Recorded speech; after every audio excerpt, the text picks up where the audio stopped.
Welcome to Mad Props. Today we are keeping the voice actor train rolling. We have Phil LaMarr with us. Phil LaMarr, known best for playing Hermes on Futurama, will be joining the show today. Before we get started, if you're not already subscribed, please subscribe to the podcast wherever you get your podcast, whether that's Spotify or Apple. You can also find us on YouTube. Search youtube.com/Mad Props Pod, and you can find us there as well. Make sure to follow us on social media as well, Mad Props Pod, wherever you get your social media, whether that's Instagram, TikTok, X/Twitter, or Facebook. You can also follow myself on there as well, at Chris.Schnabel on TikTok or at Chris Schnabel on Instagram. You can find me there. You can find a lot of our clips there. If you find Mad Props, you'll probably also find me because I collab a lot of my stuff with myself. Before we get started with Phil LaMarr, I do want to quickly bring up, we had Rob Paulson on last episode, and he was great. Fantastic guest. 10 out of 10. All right. So at the end, we were talking about how he had a book. We talked a little bit about it as well afterwards, about, his book and all that. And I decided to go read it.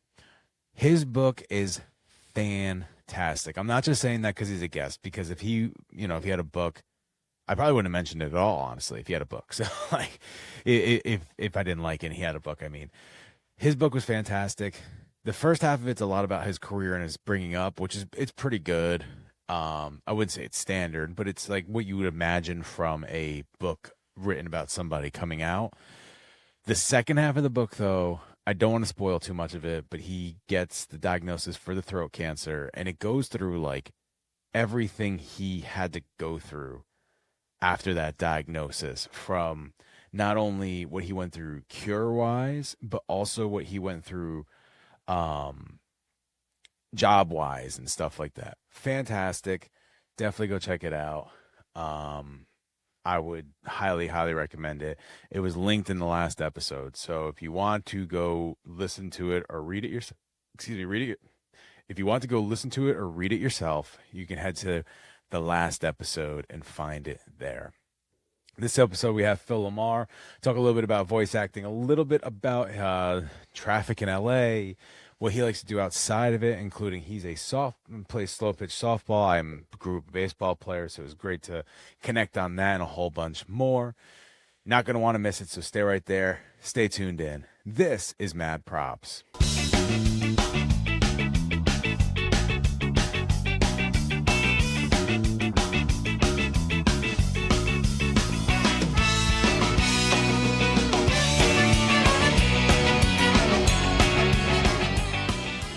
Thank you so much for being here. We appreciate you joining us here on Mad Props. You were talking about the LA traffic getting in. I'm glad that you didn't get stuck out there or just decide to leave your car abandoned on the side.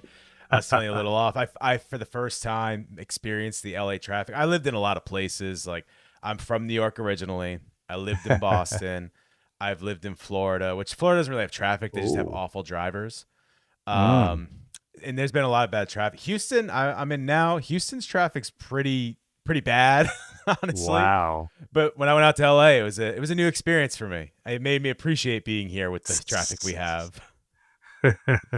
Before getting into your career and stuff like that, what does a normal day for Phil LaMarr look like outside of just work? Or is it just work all the time? Well, it used to be, but since pandemic and the strike, Hollywood doesn't have as much going on. So days are auditioning for things, auditioning for cartoons, or recording a self-tape audition at home for some TV show, or, more enjoyably, spending time with family. Because I've got 2 kids, and that's the one good thing about being this old. And they're into sports and music, correct? My daughter is into college sports at Vassar, and she's been winning national championships. And my son finished college in NYU and was doing music since he was 15. Mm-hmm. Now, 10 years later, he started himself a company called Roaring Twenties, and he produces hip hop songs that are great. So when he went to NYU, did he go for music and like learn the Mm-hmm. trade, and then now he's out doing? I'm assuming back in LA doing the music. Well, he Roaring Twenties books him gigs in L.A., New York, Houston, Dallas, all over. I wish I was that good right after college. Me too. Trust me.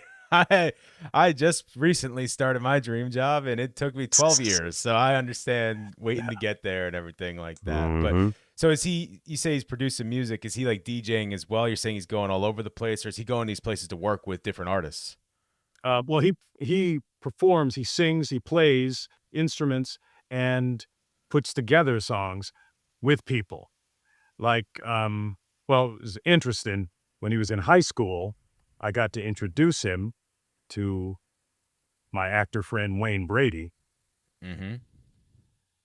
because my son's high school was doing a version of a play that Wayne had done for real. Said, "Hey, give him advice for the audition." But years later, my son, Phil LaMarr, made a song with Wayne Brady's daughter, Miley, called Anybody. It was great.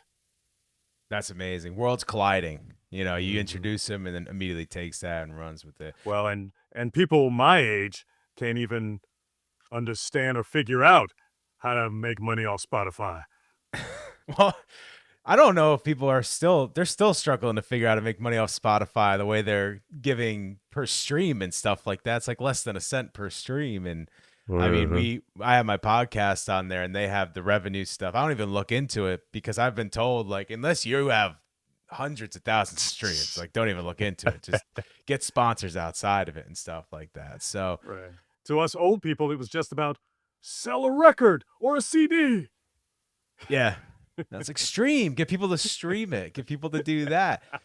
Streaming is funny to me because, and I was just talking about this on a different podcast. The way everything's gone, it's all subscription based. Like it's Mhm. cool to stream something and to support, but it feels weird Yeah. not physically owning that piece of Mhm. property, right? You know, like that song, like you don't own the song, and at any time it could be taken away from you. It could be taken, you know, they could take it off Spotify, and you'd never know. It's just such a Mhm. weird feeling, like renting things, or it's like Yeah. renting things. You're paying a monthly subscription to Right. maybe get the stuff you're looking for. It's just so strange.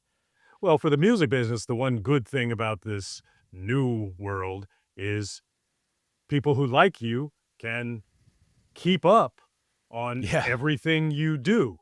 Because in the old days, you would have had to make sure you went to the record store and searched around to find if that guy had a new record. Yeah. You wouldn't be able to just pop up on your phone like, hey, this person Right. just dropped something. You can go check that out Exactly. if you want. You had to Right. know they were dropping. You had to go find the record. And but like I Mhm. said, then you actually get there was a song, I can't remember what the artist was, but there was a song that they completely changed around like Mm. the master mix of it. And I want to say it was like a Jimmy Eat World song or something like that. And Oh, I wow. remember listening to it on a stream one day, and I'm like, "Is this like like did they re-release this or something?" And I looked, and it's Right. on the original album on Spotify, and I'm like, "This doesn't sound anything like the original. Who are they trying to fool here?" No one Right. really new is coming in. You know, a lot of the people Mhm. listening to this song have heard it once or twice. You're not getting Right. new fans coming in like, "Oh, the middle, never heard of it. Let me go check that out."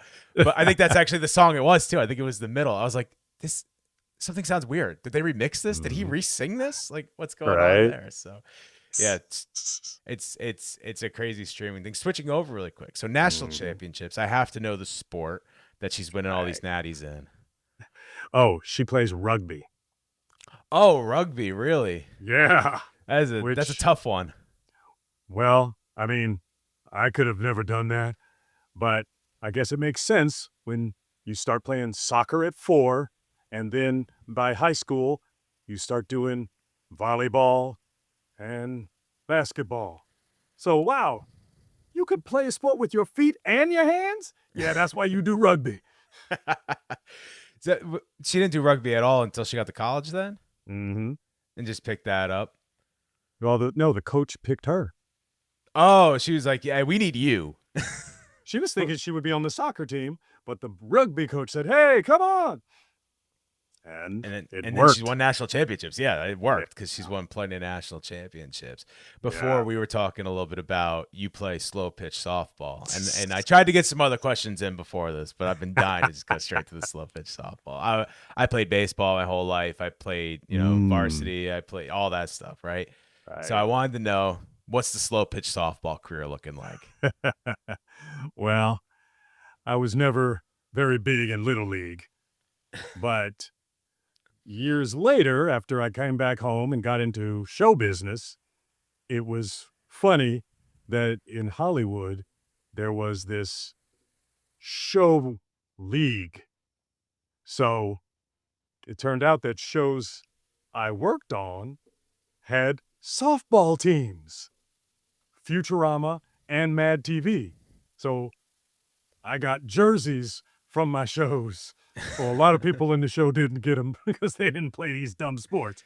Yeah. Oh, slow pitch. But it got me started on softball, which doesn't feel like a real sport. I don't see. I think it is. It may not be fast pitch softball or even fast pitch Yeah, fast baseball pitch or is anything more of like a that. sport. Yeah. That is a tough one. But you have to. There's certain rules in slow pitch. There's one I truly don't like because I'm a power hitter. I've always been one. And if you hit too many home runs, it's an out. Like you have to not hit too many home runs. But there are Right. certain rules and certain things you have to do. And I think the Mhm. play, especially playing the field, you still have to be athletic. I feel like you have to be a little more athletic. Everything's a little smaller. Everything's a little tighter. You Well, know, and it it's was interesting that these softball teams added this fourth outfielder thing. It's like, okay, what? So you want to have more people out there catching these big fat balls? yeah. Where's the fourth outfielder? I don't think I've played with the fourth outfielder. Yeah, well, softball teams now have 10 players, not just 9. So where does the fourth one play? Shallow center or something, and Well, then you deep you center, or you you play have spread across? you have right, right center, center, and left. So don't hit it to the outfield unless you're hitting it over the fence. Don't even hit it to the outfield because Well, that's I guess it's hilarious. because a lot of people don't, but sometimes a shortstop will miss a ball. So you need more people out there to stop it. Because you can't have it hit the gap because then it's just the person's just going to round the bases and that's going to be it. So what Right. kind of player are you? Are you a singles guy? You a home run hitter? When I was younger, uh, I could hit triples. Well, I'm a fast runner, and I also always played outfield. I guess Okay. because of the fast running. Yeah, I was gonna say they kept the speed in It's the like, outfield, well, so you don't hopefully, if need it's four up in the people. air, I can run and get it. Or you don't need four people if you're out there because you could just cut it off before it gets to the gap where some of these guys can't get out there in time. That's why they're playing the corner outfield or something like that. Well, but it's interesting that my daughter is such a great athlete, and I was never that big in athletics. And my son is great in music, and all I could get about the music stuff was just enough to imitate people who did music. So I can't actually write a song, but I can fake being Michael Jackson or Prince. Yeah, because you started with improv when you were coming up, right? You did a Mhm. lot of improv, a lot of on stage. You still do improv today, but before you Yep. got into the voice acting, you went into Mhm. improv. How'd that transition happen from improv to voice acting? Well, I got lucky because I joined this company in LA called The Groundlings, which some great people, Paul Ruzens, Kathy Griffin, Will Ferrell, all had their careers come out of this place, and Phil Hartman. And this place teaches you how to do improv. And then after you get good at improv, it teaches you write a sketch. If you did a good improv, write it down so you can bring that character back again that you made up. And being able to write sketches got me on a show. after improv. Yeah, and that was Mad TV, right? Mm-hmm. I remember Mad TV. So I'm a '90s kid, '93. Mm-hmm. I remember late '90s, but I really remember that early 2000s. You know, when Key and Peele was there and Bobby Lee was there and stuff like that. It really rivaled the Yeah. SNL crowd pretty well. Yeah. Well, we were on a half hour earlier than SNL, so you didn't have to stay up as late. You'd have to stay up Well, as late. Hey, you can watch this, and then you can go watch that too if you really wanted to. well, and one of the good things is because the show was based on the great Funny Magazine, Mm-hmm. the comedy show also would do some cartoons that we got to, you know, Yeah, do the yeah, voices of characters, and that got me into voice acting. yeah. That's Spy And versus Spy and all that kind of stuff. well, and we got lucky, I guess, because we were doing these animated things on the show. People knew we could do it, and so a bunch of us got lucky. Like me and Dave Herman from Mad TV got on the show Futurama, Mm-hmm. and me and Alex Borstein from Mad TV got on to Family Guy. Those were both great people to work for. Was Futurama the first one you got onto? Was that the first voice acting Mm-hmm. job you got? Yeah, yeah, and that was, I mean, I think because that was my first job is how I became a voice actor. Because going into a studio and getting there and being to stand next to the fantastic actor Billy West Mm-hmm. doing the voices of 3 different characters all talking to each other. Like, you realize, oh man, he could do the whole show. We're lucky to, the rest of us be cast. But getting to be there with him makes you learn the height of the business of the job. Basically, like getting to play basketball with Michael Jordan Yeah, takes you up. yeah. Makes you better at your own craft because you're learning from the person that perfected the entire Right. craft. You're right. You see somebody doing it so much better than you ever imagined it could be. When you saw something like that, did it make you want to continue voice? Is that why you continue with the voice acting path and didn't go Mhm. back into acting or improv or anything like that? Yeah. Well, and also because I found it was the one part of Hollywood where it was about being nice. Like, because some reason in the voice acting world, like if people were not good in the work, they would never be brought back again. But people who are nice and fun, yeah, let's bring them back in and have them do other characters. Yeah, and then while I have a character on this other show that like I think you'd be great for. I loved working with you here. Why don't I work with you there? And it kind of moves Mm-hmm. forward and forward. So you had Futurama and Family Guy. Is that how Family Guy also got hit? Because those are both Fox properties. Is that also he got that Yeah. one too? Because you had a connection from there. Mm-hmm. Yeah. Well, it was great because our Fox exec, who was, you know, in charge of Mad TV, she was this woman who decided, well, I'm going to get this great young guy who does animation into Fox, Seth MacFarlane. Is this before or after he was doing the Hanna Barbera stuff? Well, he's on Johnny Bravo. He did the shorts for What a Cartoon as well. Is this like at that time they're like, Mm-hmm. oh, that guy looks really talented. We should bring him Yeah. here. Yeah, he was doing some little short stuff, but he came up with the idea of a cartoon about a family with a Yeah, dog. yeah. It was And on he What a did Cartoon. and he did the voice Yeah, of the daddy, the son, and the dog, yeah, and wrote it. and he does a lot of the other ones too. It's crazy how many And he voices could he do does. songs. Yeah, yeah. He sings and writes and Mhm. animates, and he's a one stop Mhm. shop, Swiss Army knife Yeah. of that. So you get brought onto that show when you're doing a lot of these shows. How Mm. much improv do you get to do? We've talked with H. John Benjamin before, and he said like a Mm. show like Archer, he's like you stick to the script, that's it. But like Yeah. Bob's Burgers, sometimes you get to have a little more fun. Like you get to kind of add your own stuff to it. So even comparing the shows, like how much you get to really add to something like Futurama. Well, no, you don't add nothing to Futurama because having this incredibly great writing staff who was mostly Harvard grads, you couldn't just make up something better than what they had already written.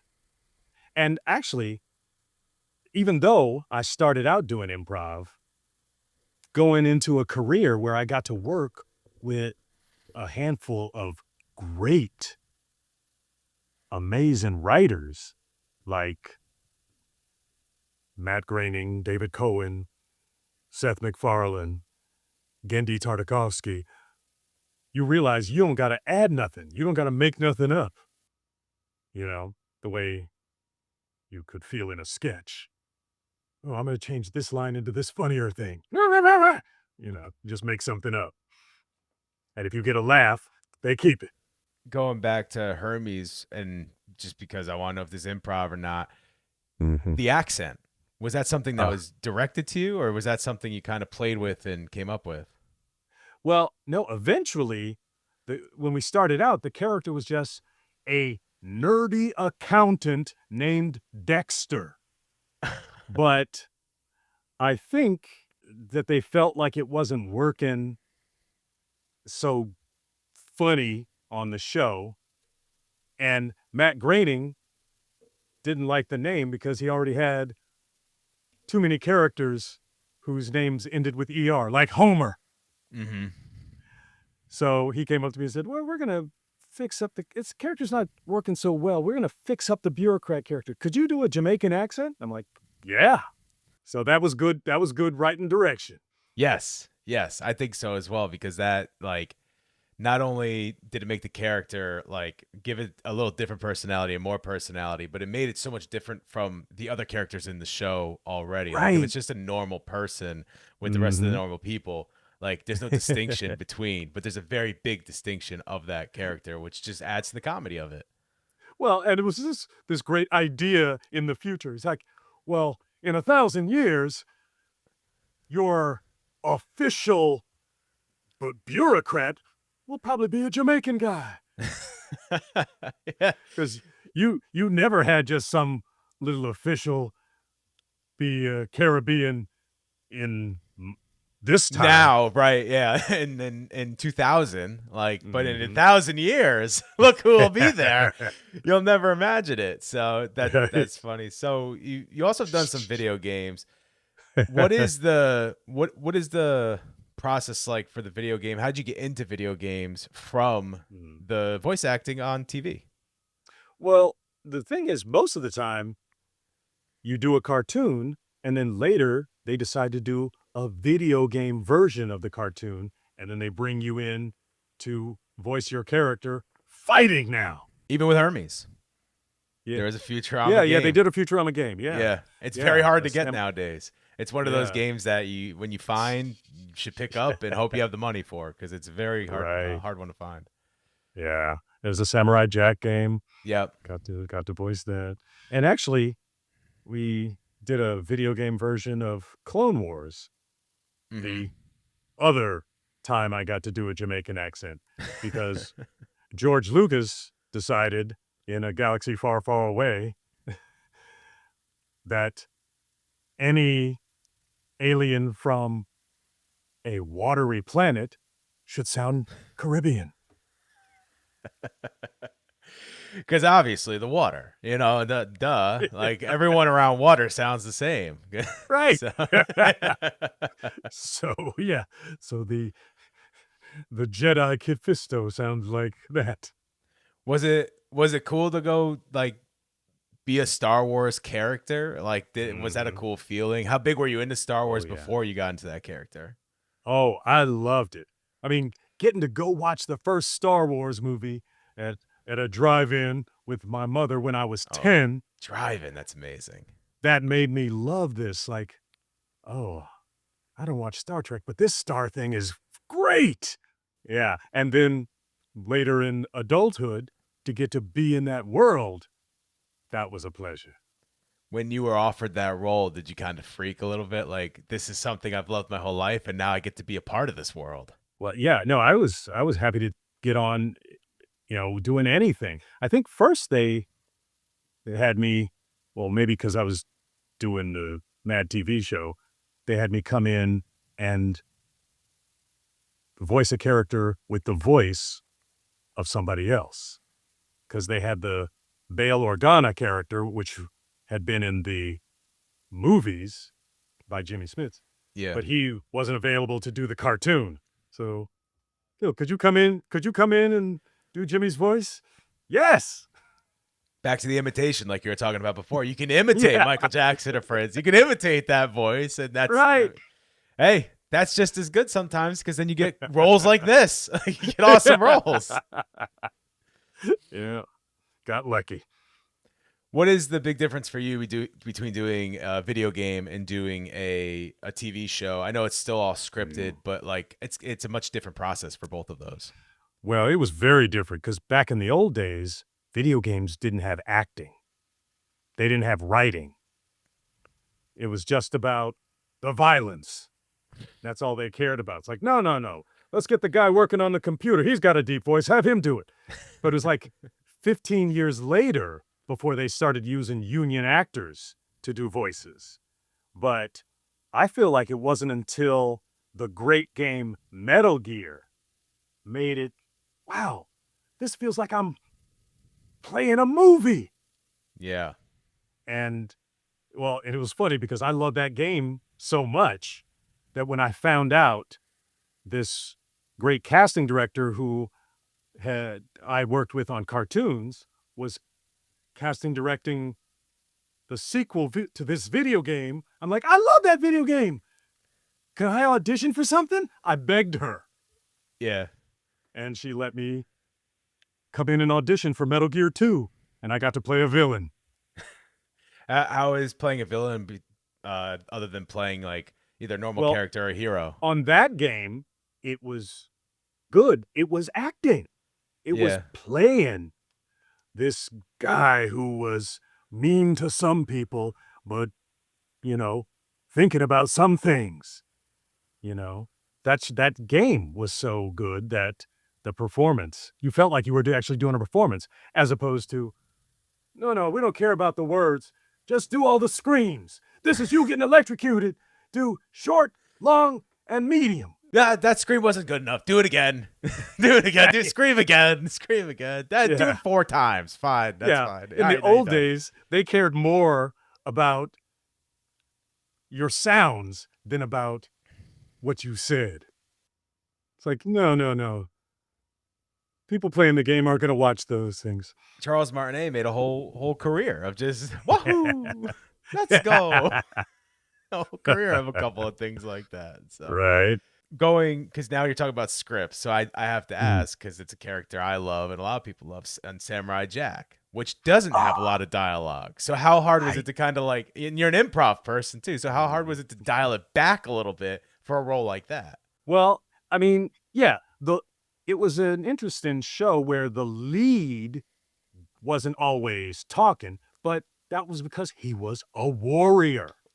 He was always fighting. Either against the evil wizard or for somebody else. Mm-hmm. And I wasn't worried about it because it was just great storytelling. And it was wild to be doing the first Cartoon Network cartoon that had 9 minutes of non-dialogue in the first episode because we were showing the action. Yeah, it was almost the Toonami off Toonami show. Like, it was like, I think it eventually did get on there, but it was like the lead into Toonami almost. Like, this is what you're about to get. One episode of this, and then you get the anime and stuff like that. That's almost another one. Like, make sound effects, interesting. Right? Make the sound effects, make the noises while you go. That's the direction. But one of the best things about Samurai Jack was getting to be, well, like I said about working with Billy West, it was just as good working with the great actor Mako, who was voicing Aku. He had starred in movies, on Broadway, everything. And he was incredible. And it really made me understand, okay, even though he's got that great voice and great Japanese accent, he could act a different character on his mic because he just knows how to play something differently. How often are you taking inspiration from people like that, and who are some of the biggest inspirations you've been able to work with? You've talked about, there and Billy West and stuff like that. It just, well, like I said, working with great creators is good because when you have something written well, your performance is better. But getting to work with great actors like Billy West, like I said about Michael Jordan, it pushes you up. It shows you, ooh, I got to make sure I'm that good. It's like taking a good class, being able to be next to them. It teaches you how people can do great things. Yeah, that's what I was gonna say. Like, you could see people doing great things, but it also boosts your own game. Because now, like, especially you being somebody that's been in the industry for a while, when you're with someone like that, Yeah. you need to get to their you want to play to their level. So you don't want to come in like, they're so great, I can't be Yeah. down here. I got to take it up a notch, so I'm up here with them. Yeah. No, you're not jealous. No. You're happy. Well, and like work with Kevin Conroy was the same way. Oh, I bet. Because he voiced Batman as great as Neil Adams drew it. Yeah. That's the voice a lot of people think of, including myself. When you think of Batman, that's whose voice you think of. Like, you don't think of any of the movies, you don't think of any of that. That is Batman. So now you got to get up to Batman's level. Right. Well, it was interesting. One time at a Comic-Con, I met a guy from Spanish country who said, "I'm the voice of Batman in my country," because they would, translate everything. And when they would take the Batman cartoons and Batman movies there, he would be the voice of Batman in both.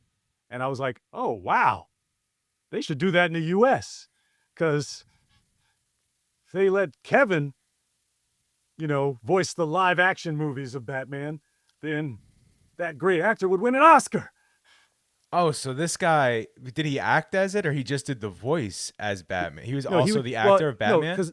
He was just doing the voice because they had already sent over everything that had been performed in English. Oh, yeah, so he was VOing over. He was just doing the Spanish version of what those actors had already done in English. I mean, as a superhero, especially, like, it's not the worst idea. I mean, Batman's a little tougher, but most of them are masked. You could probably do that with almost any of them if you wanted. Really find someone that really fits the tone and just have them do everything. Yeah, you make the movie even sell more. Yes. Well, superhero movies might need that with the way the sales have been going with it. So they might actually take this idea and run with it the way that their stuff has been going. So you stay with improv. You do a monthly at the Groundlings called The Black Version with Maya Rudolph, Jordan Black. Can you tell us a little bit about that? This is a show created at the Groundlings by a Groundlings alum who was a student of mine, Jordan Black. And after he had been a Groundling, he came up with the idea of, let's do an improv show with an all-black cast where we get the audience suggest a legendary Hollywood movie, and then we improv the black version of that movie. Like when they said Jaws, we did a movie, Catfish. And it was great. Well, actually, in the beginning of the show, Key and Peele were in the cast too. So it was good. Well, alongside Cedric Yarbrough and Gary Anthony Williams and Danielle Gaither and Naima Funk. That was a great cast. Although, sadly, we lost Key and Peele because, a couple of months after we were doing the improv show, they got a TV show. Oh, guys, sorry, guys, we don't got time no more. Because they had to write and produce. Well, and it was great that I finally get to work with them on stage because I didn't get to do the TV show with them. Yeah. Because they came into the show after the years that I had left it. Yeah. And they did pretty good on there, and their show. I Oh, mean, yeah. Well, I'm sure their great work on that is how the channel said, "Oh, those two are so great. They have an idea for a show too? Let's get that." get them. It's skits, perfect. We'll take it. We'll take that. The funny thing Yeah. about that show is it's been off air for a little while now, but I feel Right. like I still see skits, and I used to watch it a lot. I still see skits I've never seen before. Well, and people still see Jordan Peele's movies. Yeah, 100%. I mean, his Yeah. movies, completely different direction from the show itself. He just does Yeah. horror and thrillers. His stuff is unbelievable. I remember when he Ooh. first came out with when he first came out with the movie, I was like, this doesn't seem like a Jordan Peele movie. And then you Well- watch it, like, oh, this is unbelievably good. Well, I guess maybe that's why he also didn't come back to the improv show, because he was so great. I'm sure he knew that if he was on stage and asking people to suggest movies, they would only yell out the names of his movies. Yeah. We love this. I've done that. You can go Yeah. watch that. You can go watch that at home right now. What is something you Yeah. haven't seen that I could Right. do? Like something I could do that I haven't done before. And then And there's he's like, no, I don't want to have to make up a dumb version of my great movie that I already made up. I mean, yeah, he used it as a stepping stone, and he just completely took off with it. The movies that he's Yeah. absolutely crushing right now. So that's still done monthly as it goes. Yes. We started doing this improv show in 2010, and it's still going. And you're also doing Paradise Records, which is by Logic. Can you talk a little bit about that part? Well, a couple of years ago, I found out from a voice actor friend that Logic would sometimes get voice actors to voice a audio story he wrote, and we would put up chapters in between his songs on a record. And so I did one of those with him, and I was like, oh man, Logic, you wrote this so great. This is amazing. And I heard you say you were friends with Seth MacFarlane. Dude, make sure you tell him about this. I know you have him come and perform at you, have him sing Sinatra while on your stage where you perform in hip hop, but get him to make this a live action movie. But then a couple of years later, Logic made a live action movie himself that he wrote about a record store. And he said, hey, Phil, come on, would you do a scene in this movie? I'm like, yeah, you write great. I'll do anything. What was the character you played in the scene? Well, this was very interesting that Logic came to me with the offer. I wrote a scene with your character I liked in Mad TV. So he wrote a scene where a UPS guy comes to the record store with a delivery. And then you were the UPS guy that Yeah. came to the record store. So it was a little And I was- throwback to a character that you've already had. Yeah. So, and then you get to revisit. How often do you get to revisit characters other than like reboots and stuff like that outside of that? Yeah, no, that was the only time I ever got to bring back a character from Groundlings or Mad TV. And it was great. I'm like, oh, thank you, Logic. And gotta let you know, I already got my costume. Still have it. Been Yeah. waiting. It's just I underneath. still Just have it, rip and I can still fit it. off. I've been waiting for this moment. Just rip away pants. It's already on. I've been waiting for this moment to come. I and usually do don't this. put this cap back on unless I'm getting something delivered. I can stop delivery. I've been waiting for somebody to say, "Hey, you're the delivery guy from Mad Like, TV. You want a Hey, part?" man. Hey, man, thank you for bringing this. Thank you so much for joining us. Is there anything else you want to shout out really quick before we take off? No, thank you so much, Chris. This is such a pleasure to get to talk with you, man. You're great. Thank you so much, and we appreciate you coming on. Thank you, Phil, for joining. Thank you, Joe, for producing. Thank you, everyone, for listening. Again, please subscribe to us wherever you get your podcast so you can stay up to date with the latest episodes as they continue to roll out. We are bringing new episodes just about every week. We're going to try to do every week here to Mad Props. So keep your eye on that and subscribe, hit the bell, all that stuff. You can find us on Spotify. You can find us on Apple Music. You can find us on YouTube. You can find us wherever you get your podcasts. Go follow us on social media at Mad Props Pod, wherever you get your social media, whether that's Instagram, X/Twitter, TikTok, or Facebook. You can also follow me at Chris.Schnabel on TikTok or at Chris Schnabel on Instagram. Go follow Phil LaMarr on all social media as well. If you go follow him on social media, you can find wherever he's going to be coming to a town near you. He's coming to Houston this weekend, so I'm excited to go out there and meet him face to face for the first time, not just since this podcast, but ever. So I'm very excited for that. You can catch him in Houston, but go find where you can find Phil LaMarr as he travels around and tell him that you enjoyed this episode. Tell that you enjoy his work, whatever you want to do there. Make sure you go read Rob Paulson's book. Will be linked in the last episode. So go to the last episode to find that, because it was a fantastic book. And make sure you stay up to date on everything we do, because we are just pushing as much as we can for the viewer as we go. Thank you again. Like I said, please subscribe, please comment, please like, please all that stuff. We want to hear from you, so let us hear your voice as well. We'll catch you next time on Mad Props. I've been Chris Schnabel. I will see you later. Peace out.